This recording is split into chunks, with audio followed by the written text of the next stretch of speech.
마태복음 5장 5절 한 절이니까 한 음성으로 같이 읽습니다. 시작. 온유한 자는 복이 있나니 그들이 땅을 기업으로 받을 것이며. 아멘. 오늘 말씀의 제목은 온유한 자의 복. 온유한 자의 복입니다. 어느 교회 여집사님이 재미있는 책을 한 권 샀습니다. 그 책 내용이 뭔가 하면은 재미있는데 애완견 훈련하는 방법입니다. 애완견을 그 집사님의 집에 개가 한 마리 있는데 개가 좀 개팍해가지고 개가 말을 잘 안 듣습니다. 제 맘대로 고집도 불통이고 포악하기도 하고 그래서 책을 한 권 샀는데 애완견 훈련 시키는 방법입니다. 그래서 그 집사님이 여집사님이 그 책에 쓰여진 대로 애완견을 자기 집의 개를 훈련을 시켰습니다. 잘하면은 뭐 보상을 해주고 쓰다듬어 주기도 하고 안아주기도 하고 또 말을 잘 안 듣고 잘못했을 때는 대신 벌을 주고 먹을 것을 안 주고 굶기기도 하고 그렇게 했던 것이죠. 그런데 그 책에 나온 대로 그대로 했더니 정말로 아니라 다를까 자기 집에 개가 하루씩 이렇게 변해가는 것입니다. 새롭게 되어가는 것이고 결국은 그 개가 주인의 말을 잘 듣는 그런 개로 변하게 된 것입니다. 그 개가 변하는 모습을 보면서 이 여집사님이 머리에 바닥 떠오르는 게 있습니다. 성질 고약한 우리 남편도 고칠 수 아니겠는가 그런 생각을 해보게 되었지요. 그래서 남편이 좀 성질이 개박하고 별났던 모양입니다. 그래서 남편도 좀 고쳐봐야 되겠다 그런 생각을 가지고 그 책에 쓰여진 대로 개를 훈련시키던 그 방법대로 잘하면은 보상을 해주고 집에 늦게 들어오고 술 먹고 들어오고 이렇게 하면은 며칠 동안 말도 안 하고 제대로 밥도 안 챙겨주고 이렇게 했던 것이죠. 그리고 잘해주면은 그냥 오만 거 남편이 원하는 걸 다 들어주기도 하고 그렇게 했죠. 그렇게 하다 보니까 점점 남편이 정말로 달라지게 되었어요. 걔만 달라지는 것이 아니라 남편도 달라져가지고 이 여집사님이 얼마나 기분이 좋았는지 모릅니다. 그런데 그 기쁨이 오래 가지를 못하고 2달밖에 안 갔다 하는 것입니다. 왜 그런가 하니까 한 2달쯤 지나고 난 다음에 이 남편이 어느 날 이 서랍 안에 들어있는 개 훈련 방법이라는 그 책을 보게 된 것입니다. 가만 보니까 자기 부인이 마누라가 개 훈련을 시키는 방법으로 자기한테 한 거거든. 이 남편이 이 기분이 엄청 나쁘죠. 나를 갖다가 개 취급했다 이거죠. 그래가지고 남편이 막 열을 내가지고 옛날보다도 더 포악한 그런 남편이 되었다는 그런 얘기가 있습니다. 헬라의 철학자 소크라테스는 사람을 4단계로 나누어서 중요한 교훈을 주고 있습니다. 어릴 때에는 겸손을 가르치고 배우도록 하여라는 것입니다. 겸손이라는 것이 나이 들어가지고 배우기가 쉽지 않으니까 어릴 때부터 겸손한 방법을 가르치고 또 배워야 한다 하는 것입니다. 두 번째로 좀 혈기가 왕성할 때 젊은 청년이 되고 요즘 나이로 하면은 30대 전후가 되고 이래 되면은 40대 가까이 되고 하면은 혈기가 왕성하지 않습니까?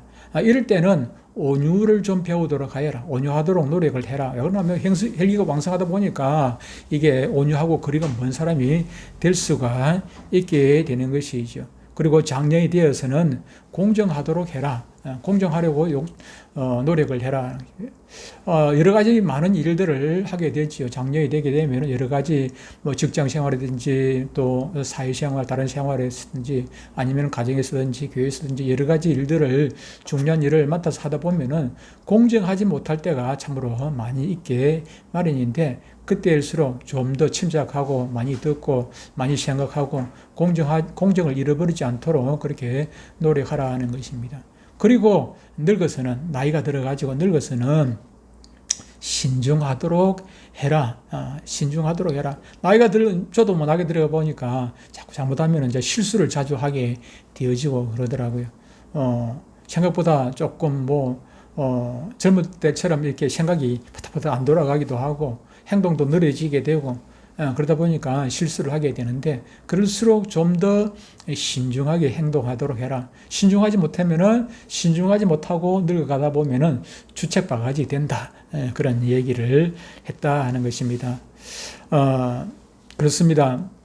오늘 성경에 보면은 예수님께서 친히 말씀 주시기를 온유한 자는 복이 있다. 그렇게 말씀을 주고 있습니다. 그렇습니다. 우리는 행복의 근원이요. 행복의 뿌리가 이 온유에 있다 하는 것을 우리는 잊지 말아야 하는 것입니다. 온유란 말은 정말로 참으로 중요한 단어인 것입니다. 왜냐하면 우리가 짐승도 잘 길들여지면은 온유하다, 그렇게 유순하다, 그렇게 말을 하게 되고 또 좋은 사람이 대부분 온유한 사람입니다. 온유한 사람을 보고 대부분 좋은 사람이라고 그 사람 참 좋다고 그렇게 평을 하게 되고 제가 우리 교단 안에서 제가 지금까지 겪었던 사람 중에 참 좋아하는 그 목사님이 한 분 계시는데 그분이 제가 그 강도사로 있을 때 처음에는 저하고 같이 이제 그 목사님은 부목사로 계셨고 담임 목사님의 아들이었어요. 그러다 그 뒤에 이제 그 세습을 해가지고 좀 교회는 조금 분란이 있긴 했는데, 근데 그 아들 목사님이 담임 목사님으로 취업을 했는데, 근데 이 목사님이 제가 그 교회에 4년 동안 있었는데 4년 동안 단 한 번도 언성을 높이는 적이 화가 아니고 언성 자체가 높아진 적이 없고 얼굴에 보면은 언성을 안 높이더라도 막 화를 참기 위해 가지고 우르락부르락 하는 사람이 있긴 하는데 그런 적이 없어요. 몸속에 그냥 화라는 게 그냥 없어요. 얼마나 사람이 그분이 온유한지 모릅니다. 온유해요. 그러다 보니까 조금 너무 온유해가지고 요즘은 조금 문제가 돼요. 온유하다 보니까 이 사람 다른 분들이 그 온유한 것을 역이용하더라고요. 역이용해요. 그 교회 장로님이 완전히 당회장이라 담임 목사님 대신해요. 저한테 얘기할 때도 담임 목사님 제껴놓고 뭐든지 결정을 자기가 다 해버리고 담임 목사님이 과거에 서기였을 때 교회 일하고 노예를 한다고 노예 서기도 못하게 만들어. 그러면서 자기는 노예 임원하게 하고 그렇게 하시더라고요. 어쨌든 이 목사님이 참 온유하고 유순하고 지금도 늘 그 목사님 어쩌다 한 번씩 보면은 그 존경스럽다는 그런 생각을 하게 됩니다. 심지어 우리는 하나님의 성품 중에도 온유한 성품을 하나님 가지고 계십니다. 하나님을 겸손하다 그렇게 말은 하지 않는데 하나님을 온유하다 그렇게 말씀을 하고 있고 또 예수님께서도 마태복음 11장 보면 나는 마음이 온유하고 그렇게 말씀해요. 예수님께서도 온유하신 분이시거든요. 그래서 온유가 그만큼 중요한 덕목이고 중요한 단어라 하는 사실입니다. 이 온유란 말의 헬라어는 프라우스라는 헬라어 단어인데 프라이어 이런데 이 프라우스라는 이 온유라는 단어를 헬라 사람들은 논쟁하기를 참 좋아하지 않습니까? 헬라 사람들 특히 또 철학자들은 그들은 어떻게 이것을 해석을 하는가? 우리가 아는 그 말이 있죠. 인내는 쓰나 그 열매는 어떻다고요? 인내는 쓰나 그 열매는 달다. 인내가 쓰고 열매도 달면 되는. 인내는 쓰나 그 열매는 달다라는 말이 있는데 이 말을 누가 했냐면은 아리스토텔레스라는 사람이 유명한 철학자가 했습니다. 이 아리스토텔레스가 이 온유라는 단어를 설명을 하기를 우리말에 그 과유불급이라는 말이 있습니다. 사자성어로 과유불급. 넘치는 것은 모자람보다 못하다는 그런 뜻인데 이 과유불급이 아니라 이 온유는 넘치지도 아니하고 모자라지도 않는 이렇게 지우치지도 않고 저렇게 지우치지도 않는 한자로 보면은 중용 가운데서 중심을 빡 잡고 흔들지 않는 그런 모습을 온유라고 말을 한다고 설명을 했습니다. 이 온유란 말은 극단을 피하는 극단이 아닌 것을 말씀을 하고 있는 것입니다. 온유는 결코 약해지는 게 아닙니다. 이것은 가장 강한 것을 말합니다. 누가 어떻게도 흔들리지 아니하고 그 중심을 잡고 지키는 것이죠. 그래서 이 온유를 셀프 컨트롤, 자기 자신을 잘 지키고 있는 것이죠. 자기 자신은 내 안에서 이런 것들이 올라오고 저런 것들이 올라오고 누가 나한테 막 이런 얘기하고 저런 얘기 하더라도 중심을 잡고 옳은 길을 떠나지 않는 그런 상태가 바로 온유라 하는 것입니다. 자마이카에 가서 선교하는 어느 선교사가 그 나라 원주민들을 가르치면서 어느 날 오늘 본문 말씀이 온유에 대해서 말씀을 전하게 되었습니다. 말씀을 다 전하고 난 다음에 그들에게 묻습니다. 여러분들은 온유라는 단어를 어떻게 이해하고 있습니까? 어떻게 설명을 합니까? 그러니까 그 주민 중에 한 사람이 대답을 하기를, 과격한 질문에 대해서 부드럽게 대답하는가? 과격한 질문이 오면 우리말에 오는 말이 고와야 가는 말이 곱다는 말이 있듯이 과격하게 질문하면은 과격하게 대답하기가 쉽지요. 그런데 과격하게 질문을 했을 때 부드럽게 대답하는 것, 그것이 우리는 온유라고 생각하고 있습니다. 그렇죠. 온유하게 질문하는데 온유하게 대답하는 것은 누구나 할 수 있는 것 아니겠습니까? 며칠 전에 제가 시장을 갔었는데, 우리 집 사람하고 시장을 갔어요. 우리 그 내유동 시장에 보면은 시장하고 옆에 아파트하고 그 사이 길이 있는데 양쪽으로 차를 많이 대놨습니다. 길 양쪽으로 차를 꽉 대놓고 조금 차를 잘못 대놓으면은 양방향 통행하기가 어려워요. 길 가쪽으로 차를 바짝 붙여서 그렇게 대놓으면은 좀 조심스럽게 지나가면 양방향 그 통행이 가능한데, 좀 뭐 초보자가 오면 좀 안 되지만은 일반적으로 양방향 통행이 가능합니다. 그런데 중간에 좀 자기만 생각하는 그런 사람이 있어요. 그래서 차를 아무렇게나 대놓고 그냥 시장에 들어가 버려. 그 차가 약간 티 나와 있으면은 양방향 통행이 안 돼요. 그날도 양방향 통행이 안 되었어요. 안 되어가지고 일방 통행밖에 안 되도록 되어 있었어요. 그러다 보니까 차가 한 대가 쓱 오다가 저 앞에서 차가 오니까 자기가 들어가면은 저 차가 못 빠져나오겠거든. 그러니까 차가 들어가다가 쭉 서가 있었어요. 안 들어가고 저 차가 나올 때까지 기다리고 서가 있었거든.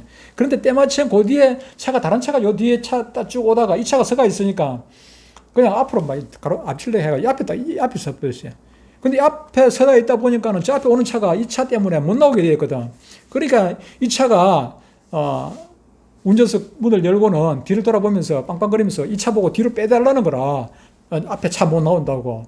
그러니까 이 뒷차 운전자가 기분 나쁘잖아요. 그러니까 이 차가 뭐라는 게 아니고, 네가 뒤로 빼라. 네가 나는 기다리고 있는데 네가 앞에 낑겨 들어가지고 네 때문에 차가 못 나오니까 네가 내 뒤로 다시 뒤로 돌아와. 이러는 거야.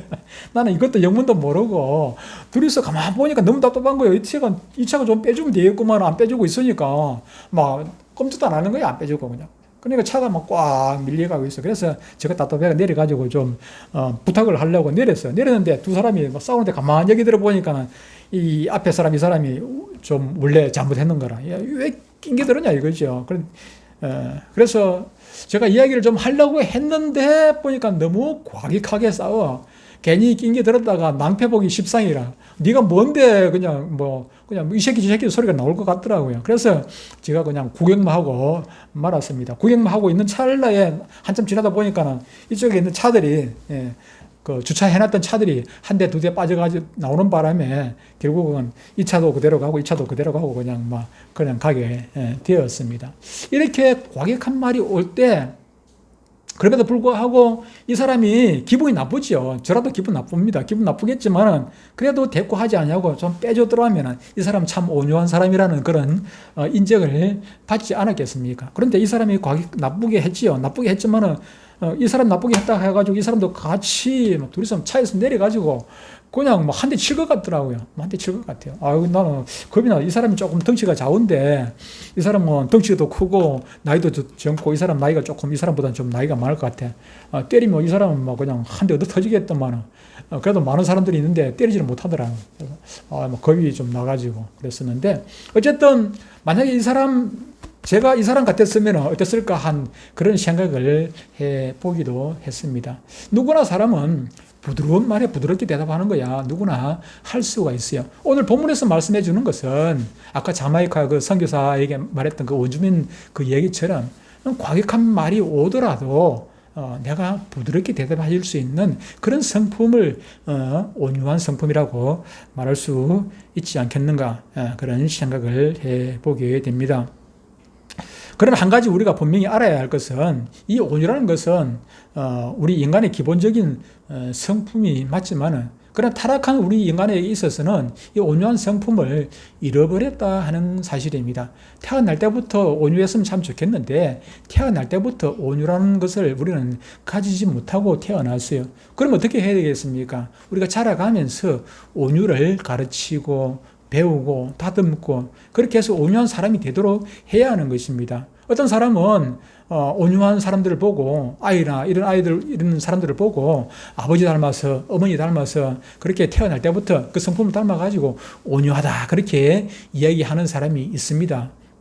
물론 그럴 수 있다고 생각이 들기도 하지만은, 그러나 태어날 때부터 온유한 사람은 아무도 없습니다. 그 아버지의 온유한 성품을 보고 배워서 온유해지는 것이고, 과격해지는 것은 아버지의 어머니의 그 누군가의 과격한 성품을 보고 배워서 과격해지는 것이지요. 그래서 온유하기 위해서는 그냥 내버려 두면은 온유해지는 것이, 내가 온유하다 해가지고 아이들이 자연적으로 온유하게 자라지는 것은 결코 아니라는 사실입니다. 온유하도록 가르치고 다듬고 그렇게 해야 하는 것이지요.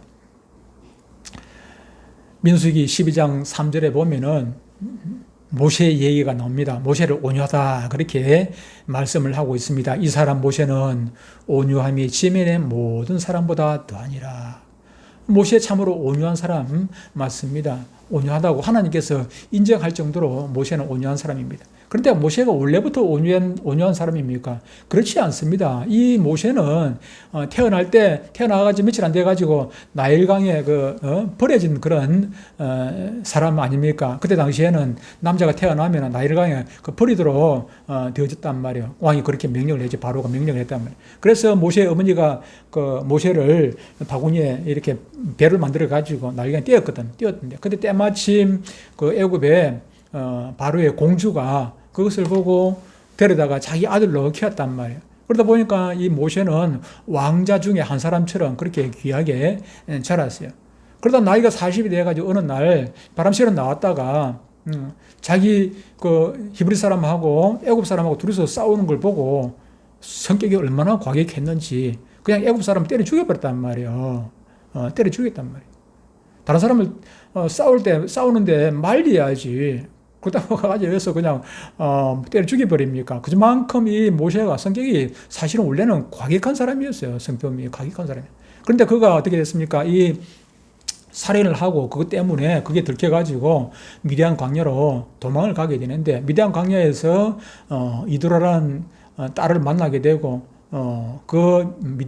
이드로의 가정에 들어가가지고 이제 결혼을 하게 되고 이드로의 사위가 되었죠. 사위가 되어가지고 자기는 뭐 무입히지 않습니까? 그러니까 거기 가가지고 이드로의 양을 치면서 40년 동안 양치기를 하게 됩니다. 목동이 되었죠. 목동으로 40년 살면서 그는 그 과거의 그 모습에서 낮아지고 겸손해지고 온유한 사람으로 변하게 된 것이죠. 하나님께서 그 과격한 성품 그대로는 쓸 수가 없어. 그래서 40년 동안 온유한 사람으로 하나님께서 훈련을 시킨 것입니다.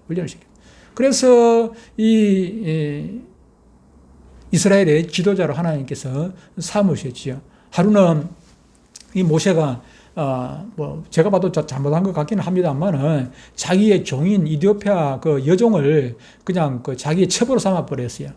첩으로 삼았어요. 그러다 보니까 그것 때문에 자기 누나가 미디암하고 자기 형 아론 그리고 온 수많은 사람들이 모세를 막 비방하고 모세를 대적하고 그랬단 말이에요.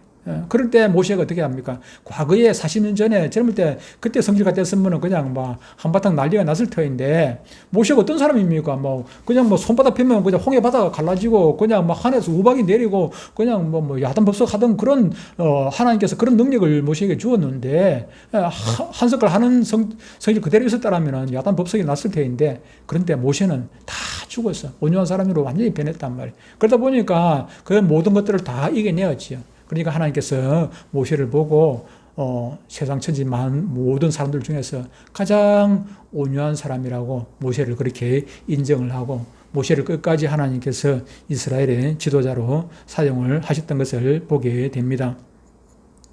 우리는 이렇게 온유함이 그냥 되어지는 것이 아니라 다듬어지고 모난 정이 정 맞는다고, 뭐가 나면은 정을 맞게 되어 있죠. 모세도 원래 뭐가 났는데, 뭐가 난 사람이었지만은, 그러나 이렇게 다듬어지고, 그래서 온유한 사람이 되었던 것처럼, 저도 마찬가지고, 여러분도 마찬가지고, 우리 애찬이도 마찬가지고, 우리의 자녀들까지도 이렇게 다듬고, 가르치고, 훈련시키고, 그래서 온유하도록 그렇게 만들어 나아가는 그런 과정이 필요하다 하는 것입니다. 잠언 16장 32절에 이렇게 말씀합니다. 노하기를 더디하는 자는 용사보다 낫고 자기의 마음을 다스리는 자는 성을 빼앗는 그런 장수보다도 낫다고 그렇게 말씀을 하고 있습니다. 그렇습니다. 우리는 성을 빼앗는 용사보다 노하기를 더디하고 자기 마음을 잘 다스리는 그런 온유한 사람이 그런 장수보다도 훨씬 더 강하다 하는 사실을 알아야 합니다. 우리가 잘 아는 칼빈 있죠, 칼빈. 칼빈, 우리 장로교에서는 칼빈 모르는 사람이 없는데, 이 칼빈이 칼빈이 참 완벽주의자입니다. 완벽주의자. 종교개혁을 할 당시에, 그가 이제 제네바에서 생활을 하면서, 제네바 이 도시를 좀 완벽한 도시, 깨끗한 도시, 죄가 없는 도시로 그렇게 만들고 싶은 그런 욕심이 있었어요. 자기가 행정가가 아니다 보니까 행정가들을 이렇게 구슬러 가지고 이용을 해 가지고 그 제네바시를 완전한 도시, 술도 없고 마약도 없고 담배도 없고 창녀도 없는 그런 도둑도 없고 그런 깨끗한 도시로 만들고 싶은 그런 욕심이 있었어요. 그래서 행정가들을 정치인들을 좀 이렇게 이용을 해가지고 도시를 하나씩 이제 정화시켜 나가게 되었습니다. 그러다 보니까 말을 안 듣는 사람들이 있죠. 그래도 말을 안 듣는 사람들이 얼마나 많이 있겠노. 지금도 부산이나 저런 대도시에서는 그런 그런 사람들 많이 있죠. 그래서 이렇게 부산에 됩니까? 완월동이라든지 그런 도시, 그런 동들을 없애버리지 않습니까? 그러다 보면 어디서 숨어가지고 이곳에서 저곳에서 장사를 하고 그렇게 되어 있는데, 이때 당시에도 그것이 잘 안 되어지니까 그런 사람들을 잡아다가, 가두기도 하고, 또 그래도 말 안 들으면은 나중에 처형을 하고, 사형을 시키고 그렇게 했죠. 너무 과격하게 그 일을 진행하다 보니까 반발이 상대적으로 심하게 됐죠. 그것 가지고 먹고 사는 사람들이 많이 있다 보니까 반발이 심하게 되었어요. 그러다 보니까 그 제바 시의회에서 그 칼빈을 추방하게 됩니다. 추방을 결의하게 돼요. 그래서 칼빈이 자기가 친구가 목회를 하고 있는 스트라스부르크라는 그런 조용한 도시로 갔습니다. 가가지고 친구가 목회하고 있는데 그걸 이제 도와주고 그렇게 하고 있었고, 칼빈도 거기서 자기가 이제 책도 쓰면서 조용하게 그렇게 지내려고 마음을 먹고 그렇게 실제로 이제 조용하게 있었습니다. 그렇게 이제 한 3년쯤 지나고 있었는데, 칼빈이 이제 조용하게 지나고 있었는데, 그런데 잊을만 하니까 그 제네바 시의회에서 사람을 보내왔어요. 이 칼빈에게, 선생님 다시 제네바로 모셔오랍니다. 가십시다. 그러는 거예요. 무슨 일이 있습니까? 그러니까 지금 제네바시가 엉망진창이 되어져 버렸습니다. 완전히 소돔 고모라보다 더 범죄 도시가 되어져 버렸습니다. 의회에서 선생님을 다시 모시기로 결의를 했습니다. 다시 오셔서 제네바시를 다시 좀 깨끗하게 해 주십시오. 그래서 이제 그때 그 친구가 칼빈을 보면서, 이 사람 배알도 없는가? 가지 마세요. 가지 말고 나하고 같이 목회하세요. 그렇게 했던 것입니다.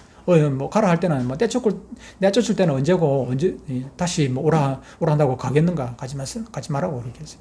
그러나 이제 이 칼빈이 대답을 하기를, 아니네, 하나님께서 부르시는지 어떻게 알겠는가? 하나님께서 나를 쓰시겠다 하는데 내가 기분 나쁘다고, 내 성질만 생각하고 내 기분만 생각하고 내가 안 갈 수가 없네 하면서 칼빈이 다시 제네바로 가서 그 일을 마저 감당했다는 그런 일화가 있습니다. 그렇습니다. 온유한 사람은 어떠한 일 앞에서도 자기의 감정보다는 하나님의 뜻을 먼저 생각하고 자기의 감정을 내려놓고 그렇게 그 일을 감당하게 되는 것입니다.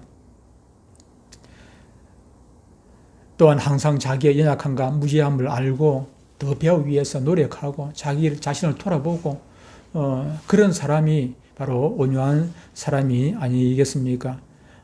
가만히 보면 자기 잘났다고 하는 사람 남의 말 절대로 잘 안 듣습니다. 자기 말만 하려고 합니다. 이건 불행한 일입니다. 그런 사람에게 무슨 발전이 있겠습니까?